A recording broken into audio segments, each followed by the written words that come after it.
we got to get out more. My good friend Kevin was over for the last couple of days, and part of getting out, away from constant life on the screen and online, was simply getting out into the real world that I'm looking at right now, the world that God made. Kevin was noticing when he would sit on the deck in our yard that there's a bird, a mockingbird, that would patrol and make its way to the same set of perches. It would sit on the roof next door and then on the top of a tree I'm looking at right there. And then it would go over to the top of a tree right over there, keep looking around, and then it would go over to our other neighbor's house. And it kept doing that little patrol. And he was talking to me about that, just reflecting on what a cool thing it was. And then the mockingbird sat up there, but instead of going over there, he went farther away. And Kevin, who's a student of the Bible, looked and said, he's enlarging his territory. He's taking in more. So we named that little bird Jabez. And I want to say a word about Jabez. And I want to say a word about the prayer of Jabez and invite you to pray it. It's a prayer that can often be misunderstood, but there can be a beauty of it as it occurred in the Old Testament book where it was, and as it points to something God is doing in this world. And it has something to say about the fruit of the Spirit of becoming a gentle person that Paul writes about to the church at Galatia. So, the bird named Jabez.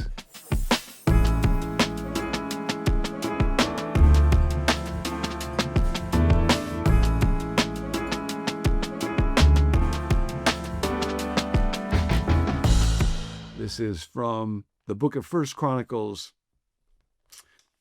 chapter 4, beginning with verse 9. Jabez was more honorable than his brothers. I don't have any more details about this fact than that. His mother had named him Jabez, saying, I gave birth to him in pain. Now, my wife would say at this point, duh, clearly a man wrote the book of 1 Chronicles because every child is born in pain. And I'm sure she's right. We'll come back to that in a minute.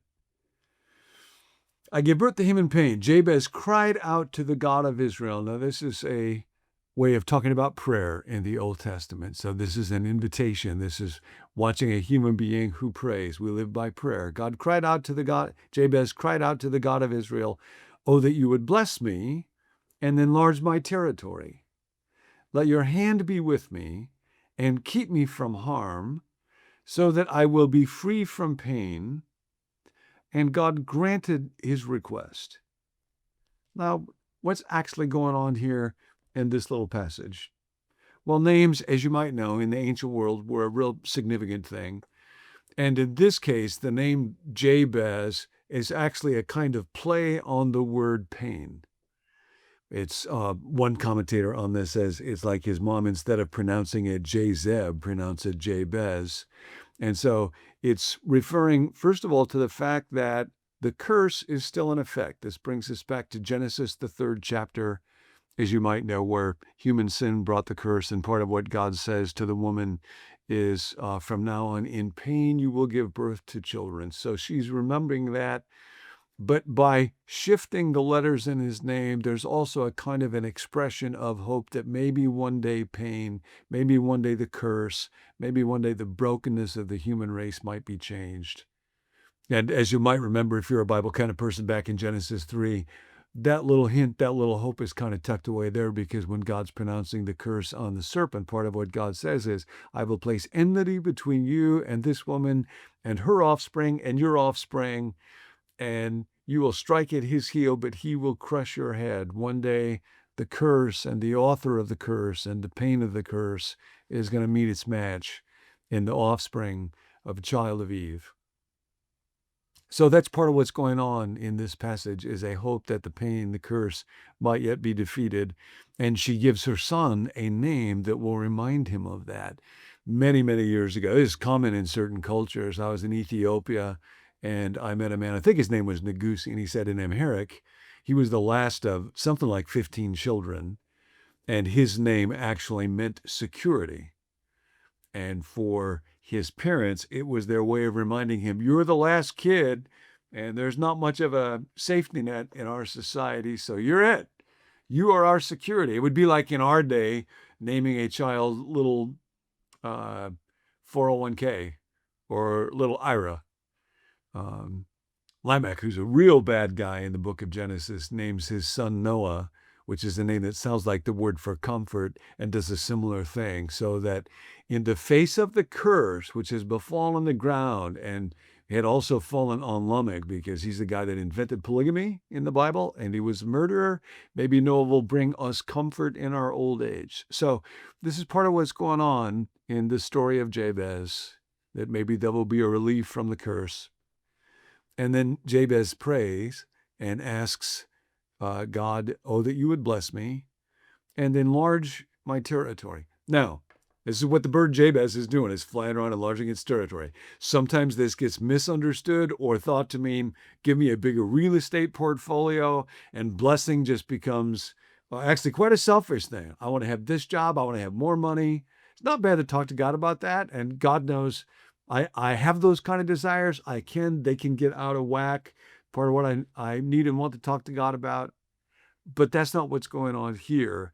This would be read by Israel that's dealing with the fact that God had promised them this promised land. So it's not Jabez's land, it's God's land. And he's calling his people, as you might know, is allotted amongst different tribes. And Jabez, by the way, is a part of the line of Judah and the promised king for Israel, who is going to deliver from the curse. The Messiah is going to come from the line of Judah. All this is tucked in here.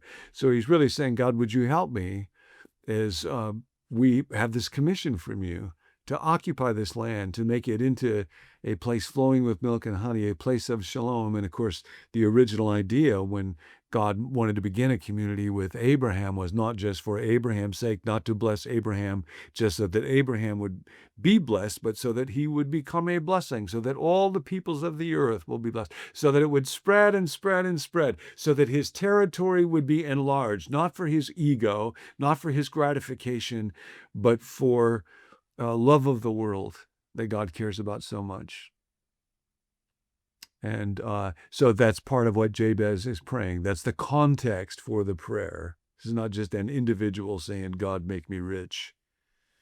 One commentator writes also that when Jabez prays, let your hand be with me and keep me from harm, that the best translation is actually, so that I do not cause pain. That pain that has been inflicted from one generation to another that began the curse way back in Genesis 3. Might my name Jabez, a little shift? Could there be a change? Could the curse begin to be defeated?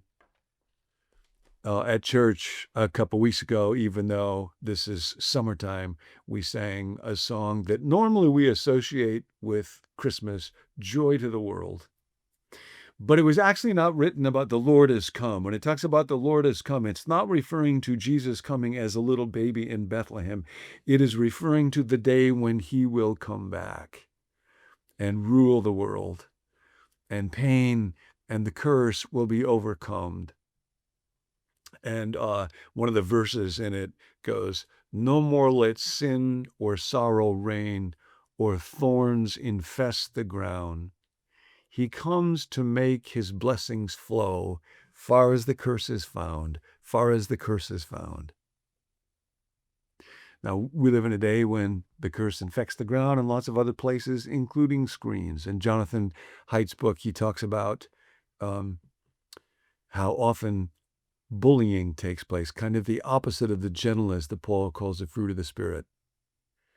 And for boys, it can take the form of very often direct aggression. He writes about how very often in boy culture, using words or even physical strength, they're forced to dominate or subdue others as a way towards status. Among girls, often it's through relationship. So then to threaten relationship, to gossip, to undermine, to tell secrets, to exclude. So cyberbullying has become an enormous problem. Now, the opposite of cyberbullying is to have a gentle spirit to say, God, would you enlarge my territory so that I could love others? Not enlarge my capacity to own, not enlarge my capacity to spend, not alone enlarge my capacity to dominate, enlarge my capacity to love. And particularly today, I think of a few young people, little people in my own life. Think about a young person that you know. all the challenges that they face right now, including bullying of kinds that I can only imagine. And then make this the prayer: God, would you enlarge my capacity to love? Would you bless me so that I might be a blessing to other people? Could I be a part of this great movement, God, with Jabez and so many, many others that began when you talked to Abraham so many, many, many, many centuries ago? No more let sin and sorrow reign or thorns infest the ground. He comes to make his blessings flow. You can be part of making his blessings flow as they come to you. See, the real blessing is to live in the kingdom of God. And I get to do that today. So I can have gratitude, and I can have strength, and I can encourage, and I can speak truth to somebody, and I can write somebody an email. I can come alongside of somebody. I can listen. I can see somebody whose shoulders are sagging. I can put an arm around them. You can do that too. We got to get out more. Hey, thanks for joining us. Be sure to subscribe so you don't miss any future episodes from John. You can also visit our website, becomenew.com, to access all of our videos there, or subscribe for the emails that go with each video. But my personal favorite way to stay in the loop with Become New is by text. We will send you a text message every morning that we release a new video with the title of that video and just the link to the video. So if you want that, you can text the word BECOME to the number 855-888-0444, and we'll get those messages to you. If you've got a prayer request, there's a group of us who meet each weekday, Monday through Friday, for 1 hour to pray for viewers just like yourself. So you can text or email us your prayer request at 855-888-0444 or at connect@becomenew.com. Remember, the most important thing about your life is the person you become. We'll see you next time.